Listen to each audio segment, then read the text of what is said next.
Yeah, Bud had a pretty rough go. I didn't. I mean, I think, now here again, you're talking about 15 killed. See, the division's 15,000 men, and I think we had about 10% casualties, so you say only 1,500 casualties. Yeah. Compared to the 1st Division, the 2nd Division, the 3rd Division. Yeah. Bud was with the 7th Armored. They went in, D-Day was June the 6th. Bud went in, I'm going to say July sometime, and he lasted till the Battle of the Bulge. He lost one tank at Metz, lost his best friend, his tank commander, and they got a shot through the turret and killed him. Bud got out through the escape hatch, and then he was a commander, and went up to the Bulge and lost his tank up there, then came home. Yeah, they shipped him home. He was wounded. Yeah, actually he got out with frozen feet, but that was certainly a wound. Oh yeah, Yeah. that was dangerous. I understood that. Fact is, Thank you. he was telling me that,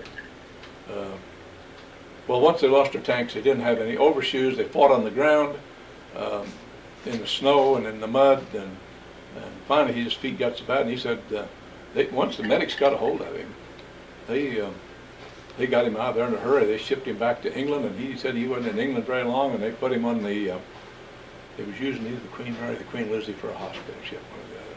I forgot which one it was. I think it was the Lizzie. And they rushed him onto that and took him out to Camp Carson. And he said he remembers coming across the United States that his feet were just black and cracked wide open. And they told him at Camp Carson you may have to take them both off. But they didn't. And I think he still draws a 10% disability because cold weather bothers him some. Yeah. But they thought for a while he was going to lose both of them. They didn't waste any time getting him treated, I'll say that.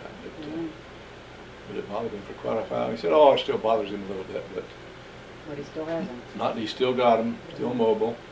Yeah, they 7th Armored took a pretty good beating up in the Battle of the Bulge too. I was there the day that your mom and dad got the telegram that Bud was wounded. And of course Jack was gone too, and I stayed there with them and worked at the glove factory.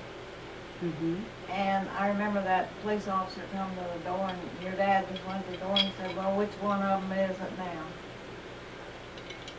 Because he already had word that Charles was captured? Yeah, missing in action. Missing in action.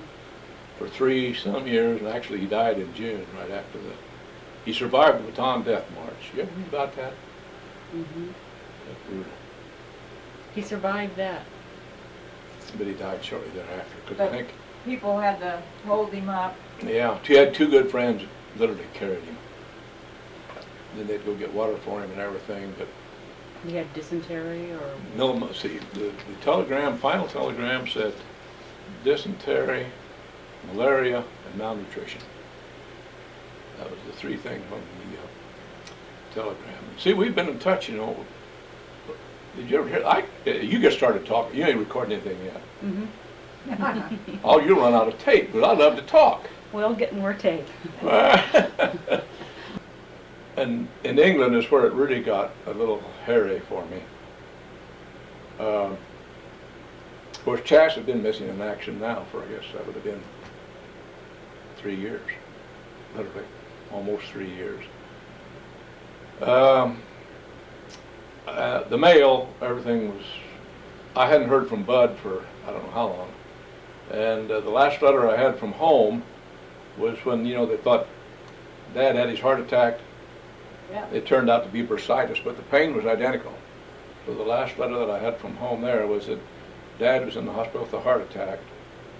Chas was missing. And while we were there in England, we had radios and we could pick up the German propaganda broadcasters.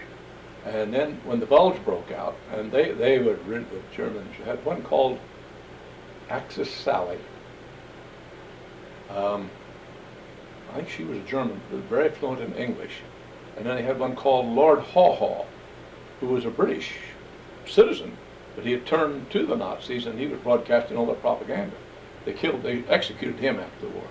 I don't know what happened to Axis Sally, but I had these 2 things on my mind, and then that night we were listening, and today I'm sure Lord Haw Haw came on.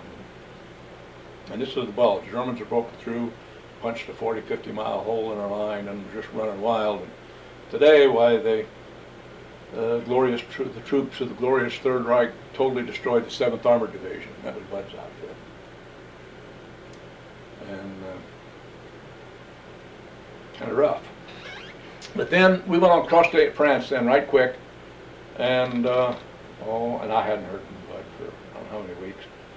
And but I was walking down the street on France or Belgium.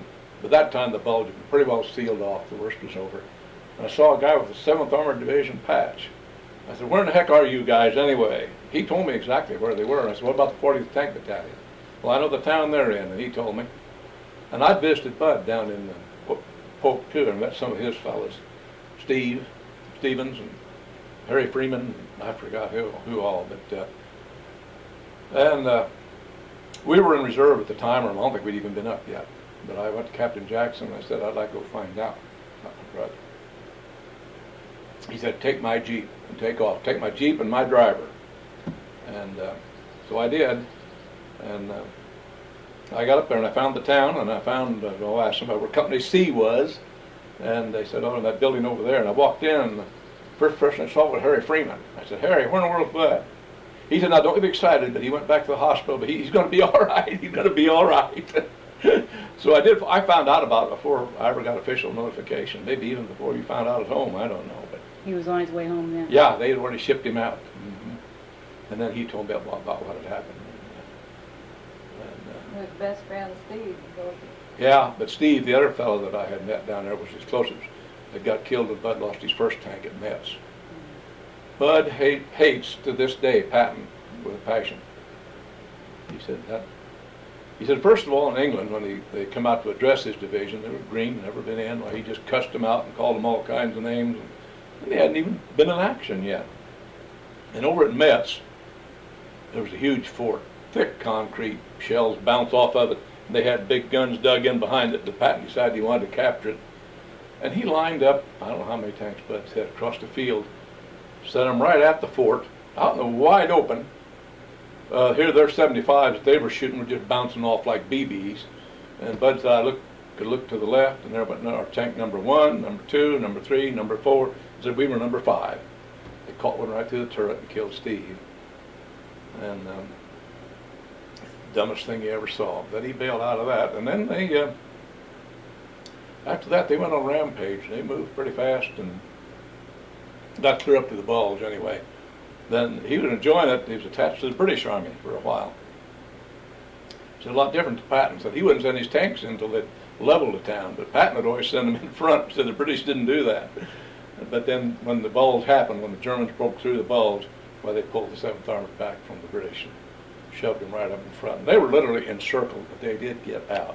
At St. Vith was the town where they did lose all their tanks. He said, I think, on the 16th of June, I think the company had 24 tanks, or December. And on the 24th of December, they didn't have a tank left. This is V-mail. Yeah, that's how they got them. You couldn't send V-mail, though, could you? No. So your letters had to take the long route. This is where Bud told him about his feet to Mom and Dad. Still here in the hospital sweating it out. Don't know what they're going to do with me just yet. My feet aren't in such good shape. I had a case of frostbite. And he talked about something else.